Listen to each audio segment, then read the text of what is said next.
Good morning twelfth class student. तो बेटा आज जो हम लेक्चर देने जा रहे हैं वो रहेगा मूविंग कायल गैल्वेनोमीटर टॉपिक पे, है ना। This is one of the most important topic, है ना। वाइवा पॉइंट ऑफ व्यू से भी ये बड़ा इंपॉर्टेंट टॉपिक है, मूविंग कायल गैल्वेनोमीटर। तो first of all question rise कि गैल्वेनोमीटर क्या है ना। गैल्वेनोमीटर एक डिवाइस है which is use to detect, DETECT। आप इसको कुछ बुक मेजर भी लिख सकते हैं, लेकिन इससे हम करंट की मेजरमेंट नहीं कर सकते हैं, सिर्फ detect the current in a circuit, है ना। Detect the current in a circuit, क्योंकि ये इतना सेंसिटिव डिवाइस होता है कि अगर करंट में सर्किट में छोटा सा करंट भी होगा तब भी इसका जो नीडल है वो डिफ्लेक्ट कर जाएगा।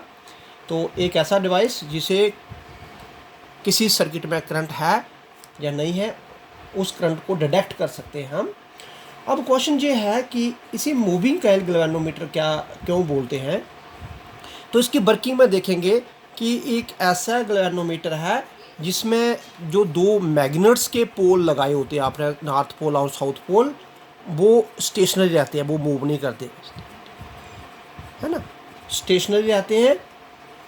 और उनके बीच में जो कायल होती है इसमें लार्ज नंबर ऑफ टर्न्स होते हैं, वो मूव करती है। अब आप कंस्ट्रक्शन या वर्किंग में इस चीज़ को पता चल जाएगा। तो Y it is called moving coil galvanometer, क्योंकि हेयर अ कायल इज़ मूव बिटवीन, जहाँ हम बोलेंगे मूव से बेटर है कि रोटेट बोले, है ना, rotate between two magnets. Magnets mean stationary magnets, तो that's why it is called moving coil galvanometer, है ना।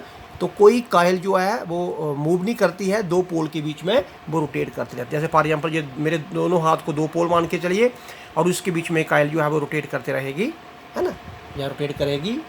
तो that's why it is called moving coil galvanometer. अब क्वेश्चन है कि इसका प्रिंसिपल क्या है, किस प्रिंसिपल पर ये काम करता है। तो ये अभी आप क्वेश्चन पढ़ चुके हैं कि अगर हमारे पास एक कायल जो है करंट कैरिंग कायल, अगर मैग्नेट पोल के बीच में अगर हम रखें, है ना, तो उस पर क्या आएगा, उस पर टार्क आता है। टार्क मीन्स वो रोटेट करती है। तो इसी प्रिंसिपल पर बनेगा वो कि when a current carrying coil is placed between two strong poles of the magnetic field it experienced torque. और कितना टार्क आता है उस पर ये भी आपको पता है, NIAV साइन थीटा, जहाँ कॉस थीटा हम दोनों ही ले सकते हैं इधर, है ना। सिर्फ थोड़ा सा डिफरेंस ऐसे है कि अगर ऐसे है कायल और मैग्नेट फील्ड की डायरेक्शन ये है ना, और कायल बिल्कुल इस तरीके से है जैसे ये मैं अगर बात कर लूँ नोट्स की, तो ये है कायल, इस पे परपेंडिकुलर भी ये है। तो परपेंडिकुलर किस डायरेक्शन में आ गया, फील्ड की डायरेक्शन में, है ना। इट मीन्स एंगल किसके बीच में है, perpendicular to the plane of the coil and the magnetic field. अगर ऐसा होगा तो तब आपने क्या करना, इस साइन थीटा के बजाय कॉस थीटा लेना, है ना। लेकिन अगर हम एंगल इसका देख रहे हैं, प्लेन ऑफ द कायल और मैग्नेट फील्ड का देख रहे हैं, तो प्लेन ऑफ द कायल और मैग्नेट फील्ड 90 डिग्री एंगल बना रही है ना, तब आपने साइन थीटा लेना है। तो कहने का मतलब साइन थीटा भी ले सकते हैं, कायल थीटा भी ले सकते हैं, वो डिपेंड करता है कि हम किसके बीच एंगल ले रहे हैं। मान के चलो कि यही कायल जो है वो ऐसे लेते हैं आप, ऐसे, तो ये कायल जो है कुछ एंगल बना रही है, उस समय आप क्या करते हैं, एंगल साइन थीटा के बजाय जो है इधर आप सॉरी इस समय आप साइन थीटा लेंगे। लेकिन अगर ये एंगल बिल्कुल ऐसे होता, परपेंडिकुलर प्लेन और ये, तो आप क्या बोलते हैं उस समय, पैरेलल की केस माना जाता है ना। प्लेन ऑफ द कायल पे परपेंडिकुलर जो है और मैग्नेट फील्ड जो है वो एक दूसरे के पैरेलल है, और पैरेलल कास जीरो पे ही पैरेलल केस में एंगल 0 डिग्री होता है और कास 0 की वैल्यू मैक्सिमम होती है, तब आप कास लिखेंगे। यहाँ पे n क्या है, n नंबर ऑफ टर्न्स कितने हैं, I क्या है, इस कायल में करंट कितना है, A क्या है, कायल का एरिया कितना है, B क्या है, जो नॉर्थ पोल और साउथ पोल जो मैग्नेट फील्ड बना रही है ना, उसकी स्ट्रेंथ क्या है, और थीटा तो आप देख रहे हैं कि angle between plane of the coil and the magnetic field. आप यहाँ पे ऐसा लेके चल सकते हैं। मैंने आपको बताया कि आप साइन के बजाय कास थीटा भी ले सकते हैं, इस चीज़ को आप ध्यान रखिए। सिर्फ एंगल का ही चेंज करना होगा कि एंगल क्या है। अब है क्या इसकी कंस्ट्रक्शन, तो इसकी कंस्ट्रक्शन क्या है कि एक आप आयरन कोर लेते हैं, है ना, मान के चलिए कि ये आयरन कोर है और इसके ऊपर ये हमारे पास बहुत सारे क्या है वायर जो है बाउंड की हुई है ना। और ये वायर का पहला वाला एंड जो एक फास्फोरवरोन्स वायर और जिसमें एक मिरर भी लगाया होता है और टॉर्जन हेड जहाँ से सस्पेंड की हुई है, और दूसरे एंड जो है वो एक स्प्रिंग बिल्कुल पतला बाल जैसा पतला हेयर लाइक स्प्रिंग बोलते हैं फास्फोरवरोन्स वायर का उसके साथ, और which is connected to second terminal, जिस टर्मिनल को आपने T2 का नाम दे दिया, और this is connected to first terminal, जिस टर्मिनल को आपने T1 का नाम दे दिया। और फाइनली ये जो टर्मिनल जो है ये आप कनेक्ट करेंगे सर्किट में, है ना, और जहाँ से करंट एंटर करेगा और करंट को। और ये कायल जो है ये एक स्पेशल टाइप के मैग्नेट हैं उनके बीच में रखी है ना। तो ये जो मैग्नेट है, एक मैग्नेट नॉर्थ एक मैग्नेट साउथ, देखिए मैंने सिंपल मैग्नेट नहीं बनाए, है ना। तो ये एक सिलिंड्रिकली टाइप या हार्स शू टाइप आप मैग्नेट बोलेंगे, आप देख रहे हैं घोड़े का पंजा भी इस तरीके से होता है। सिलिंड्रिकल टाइप या हार्स शू टाइप मैग्नेट फील्ड आपने लिए हुए हैं।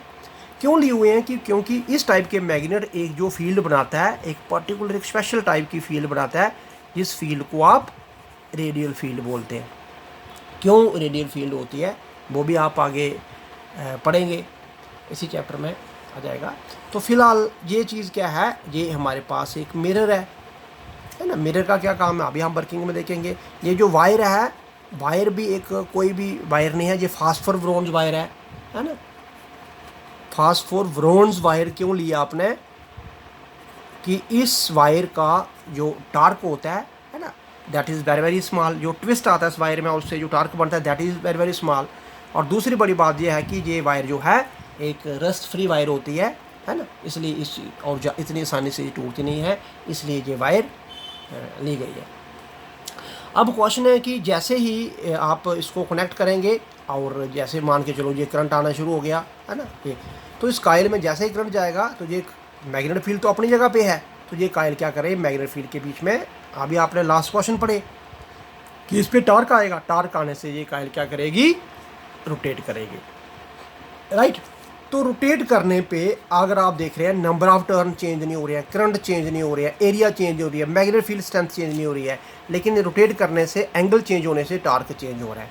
तो हम क्या चाहते हैं कि ये एंगल भी चेंज ना हो, हर एक टाइम पे एंगल जो है वो सेम रहे, है ना, और ताकि ये कांस्टेंट टार्क जो है कांस्टेंट प्रोवाइड हो। तो किसी तरीके से हमें थीटा की वैल्यू यहाँ पे, क्योंकि साइन थीटा अगर साइन थीटा 1 होगा तो तभी तो मैक्सिमम टार्क आएगा, तो किसी तरीके से 1 लाने के लिए जो थीटा है वो 90 डिग्री होना चाहिए, है ना, तभी तो 1 आ जाएगा। अब देखिए क्या होगा, इस थीटा को साइन थीटा को 90 करने के लिए आप इस फील्ड को, जिसका मैंने रेडियल फील्ड लिया है ना, उसकी बात हो रही है। तो मैं जहाँ पे वापस ये फील्ड बनाना चाहूँगा, किस टाइप की है ये फील्ड, इस तरीके से एक नॉर्थ पोल है और इस तरीके से एक साउथ पोल है। तो बीच में plane of the coil, plane of the coil क्या हो गया, मान के चलो कि ये जो है टर्न हम इसकी बात कर रहे हैं, ये आ गया टर्न, है ना, जिसके ऊपर आपने अब नॉर्थ पोल से लाइन निकलती है, साउथ में एंटर करती है, ये नॉर्थ से जहाँ से निकलेगी जहाँ एंटर करेगी, और जहाँ से निकल के जहाँ पे भी एंटर कर, लेकिन ये जो कोर है वो एक सॉफ्ट आयरन कोर है, आयरन का बना हुआ कोर है। आयरन एक फेरोमैग्नेटिक मटेरियल है जिसकी क्या प्रॉपर्टी है, कोई भी नॉर्थ पोल से जो लाइन जाएगी और साउथ पोल में जाएगी, नॉर्थ पोल से निकलकर साउथ पोल में, सारी की सारी लाइनें जो है ना, आयरन की प्रॉपर्टी है, वो कोई भी लाइन बाहर से नहीं निकलेगी, इस आयरन के जो कोर है उससे ही पास होके निकलेगी, जिसके कारण क्या हो जाएगा कि मैग्नेटिक फील्ड और जो हमारे पास प्लेन ऑफ द काइल है उनमें जो भी एंगल बनेगा हर एक टाइम पे वो एंगल एक कांस्टेंट रहेगा, है ना। तो हम क्या करेंगे, हम ऐसा मानकर चलेंगे कि हमारे पास मैग्नेटिक फील्ड की वैल्यू जो है ना, वो चेंज नहीं हो रही है, जिसके कारण हमारे पास थीटा की वैल्यू भी चेंज नहीं हो रही है, एक कांस्टेंट टार्क जो है वो प्रोवाइड हो रहा है इस काइल पर, है ना। जब कांस्टेंट टार्क प्रोवाइड होगा, बाकी इसको मैं डिटेल में जो इतना 8-10 मिनट में जो लेक्चर है उसमें हम इस पूरे चैप्टर को लिख के नहीं बता सकते, तो मैं आपको नोट्स भेज दूंगा, आप उसे कर लीजिएगा। तो मान के चलें कि इतना टार्क, और इस टार्क से ये कायल क्या करेगी, डिफ्लेक्ट करेगी। तो इस टार्क को मैं जो नाम दे दूंगा वो दे दूंगा डिफ्लेक्टिंग टार्क। डिफ्लेक्टिंग टार्क का नाम दे देता हूँ, राइट। जब ये कायल, जैसे मैंने बोला कि ये कायल जो है इस जो है वायर के साथ सस्पेंड की है, जैसे ये रोटेट करेगी, है ना, जैसे ये कायल रोटेट करेगी इस वायर में एक ट्विस्ट आ जाएगा, है ना, ट्विस्ट आ जाएगा। और हर एक चीज़ की प्रॉपर्टी है कि वो अपनी ओरिजिनल पोजीशन को क्या करेगी, मेंटेन करने की कोशिश करेगी। तो जब कायल में ट्विस्ट आ जाता है तो ये क्या करेगा, उसके अंदर एक रिस्टोरिंग टार्क भी बनेगा, है ना, जो क्या करेगा उस ट्विस्ट को, जैसे आप एक रस्सी को एक ट्विस्ट दीजिए, ठीक है, अगर थोड़ी सी स्ट्रांग रस्सी होगी तो आप फील कर रहे हैं आपके हाथ में एक अपर साइड फोर्स आ रही है, वो रस्सी वापस खुलने की कोशिश कर रही है, वापस ओरिजिनल पोजीशन पे जाने की कोशिश कर रही है। तो इसी तरीके से जब इस पर डिफ्लेक्टिंग टार्क आएगा तो डिफ्लेक्टिंग टार्क आने से ऑटोमेटिकली उसमें रिस्टोरिंग टार्क भी बन रहा है। तो मान के चलिए कि लेट मैं करता हूँ सी वी द रिस्टोरिंग टार्क, कि जो उसमें रिस्टोरिंग टार्क बन रहा है ना, restoring torque per unit twist. Per unit twist को आप ये ले सकते हैं, मान के चलिए कि थीटा 1 डिग्री एंगल पे जो रिस्टोरिंग टार्क बनता है वो हमारे पास सी बन गया, है ना। तो थीटा एंगल पे कितना बन जाएगा, सी थीटा। तो वही चीज़ मैं ले रहा हूँ कि पर यूनिट ट्विस्ट पे वो कितना टार्क बन रहा है, सी टार्क बन रहा है। और फॉर थीटा डिफ्लेक्शन के लिए कितना बन जाएगा वो, तो फॉर थीटा डिफ्लेक्शन के लिए हमारे पास जो रिस्टोरिंग टार्क होगा वो बन जाएगा सी थीटा, है ना। तो डिफ्लेक्टिंग टार्क ऑटोमेटिकली वहाँ रिस्टोरिंग टार्क लेके आ रहा है। अगर हम ऐसा करेंगे, जितना डिफ्लेक्टिंग टार्क ज़्यादा है उतना ही रिस्टोरिंग टार्क ज़्यादा है। जैसे आपने सिंपल पेंडुलम में पढ़ा, जैसे ये इधर जा रहा है इट मीन इसके पास रिस्टोरिंग फोर्स बन रही है। एक ऐसा टाइम आ जाएगा जिसमें उस समय रिस्टोरिंग फोर्स और फॉरवर्ड फोर्स दोनों बराबर हो जाएंगी, है ना। उसके बाद ये वापस उससे आगे नहीं जा पाएगा, जैसे रिवर्स हो जाएगा। तो इक्विलिब्रियम पोजीशन पे ये दोनों एट इक्विलिब्रियम पोजीशन पे क्या होगा, ये हमारे पास डिफ्लेक्टिंग टार्क और रिस्टोरिंग टार्क बराबर हो जाएंगे। तो डिफ्लेक्टिंग टार्क कितना है, एन आई ए बी, और रिस्टोरिंग टार्क कितना है, सी थीटा। तो जहाँ से अगर आपको आई निकालना है, ये बनेगा C theta divide by N A B. तो ये सारे के सारे आप देख रहे हैं कांस्टेंट वैल्यू आ रहे हैं, तो मैं इसको कांस्टेंट जी से डिनोट कर देता हूँ। जी क्यों लिखा, क्योंकि गैल्वेनोमीटर की बात हो रही है, this is called galvanometer constant, right. और जहाँ से आप क्या नोट कर सकते हैं, I is directly proportional to theta. It mean जैसे हमारे पास डिफ्लेक्शन बढ़ती जाएगी तो करंट भी बढ़ता जाएगा, और दोनों के बीच में एक लीनियर रिलेशन आ रहा है। तो हम बड़ी जल्दी क्या कर सकते हैं, इस कायल के साथ एक एल्युमिनियम का पॉइंटर अटैच करके आप स्केल अटैच कर सकते हैं। जैसे कि अभी आप लैब में देखेंगे, तो जितनी देर हमारे पास जितना डिफ्लेक्ट करेगा उसी तरीके से नीडल आगे चलेगी, उसी तरीके से हम उसमें करंट पढ़ सकते हैं। और क्या यूज है इसका, तो आप नोट रखें, चाहे जो आप लैब में वोल्ट मीटर देख रहे हैं या अमीटर देख रहे हैं, ये सारे के सारे गैल्वेनोमीटर से बने हुए हैं। फर्स्ट ऑफ ऑल गैल्वेनोमीटर बनाया गया और गैल्वेनोमीटर को थोड़ा सा मॉडिफाई करके अमीटर या वोल्ट मीटर बनाया गया, तो ये उसके यूज हैं। अब इसके कुछ डिसएडवांटेज क्या है कि ये जब बनाया गया तो इतना बड़ा साइज़ में था कि उसे क्या नहीं कर सकते आप बोलेंगे कि पोर्टेबल नहीं है। आप जहाँ कायल को अगर सस्पेंड किया मैंने जहाँ से, है ना, तो यहीं कायल से सस्पेंड होगी, यहीं पे रहेगी, जैसे आप इजीली जो है एक जगह से दूसरी जगह ट्रांसफ़र नहीं कर सकते, है ना। और दूसरा इसमें जो स्टार्टिंग में बनाया गया था, ये एक मिरर है ना, इस मिरर पे बिल्कुल एक लैंप एंड स्केल, मतलब जहाँ पे मिरर पे लगातार लाइट पड़ती है, जैसे ये रोटेट करता है तो जब जैसे मेरा हाथ ये मिरर है और जैसे इस पर लाइट पड़ रही है ना, तो लाइट रिफ्लेक्ट भी करेगी। जैसे थोड़ा सा हिलेगा तो हमें आइडिया हो जाएगा रिफ्लेक्शन से कि मिरर जो है वो ट्विस्ट कर जो मिरर जो है वो रोटेट करने लगा है। तो ये लैंप एंड स्केल अरेंजमेंट जो है आज के टाइम पे जो हम देख रहे हैं वो उसमें नहीं है ये, तो ये भी उस वजह से एक इनकन्वीनियंट टू यूज़ है, मतलब इतने आसानी से हम इसे यूज़ नहीं कर सकते, राइट। हम नेक्स्ट लेक्चर में देखेंगे कैसे एक गैल्वेनोमीटर को अमीटर बना सकते हैं, कैसे एक गैल्वेनोमीटर का वोल्टमीटर बना सकते हैं। Thank you very much.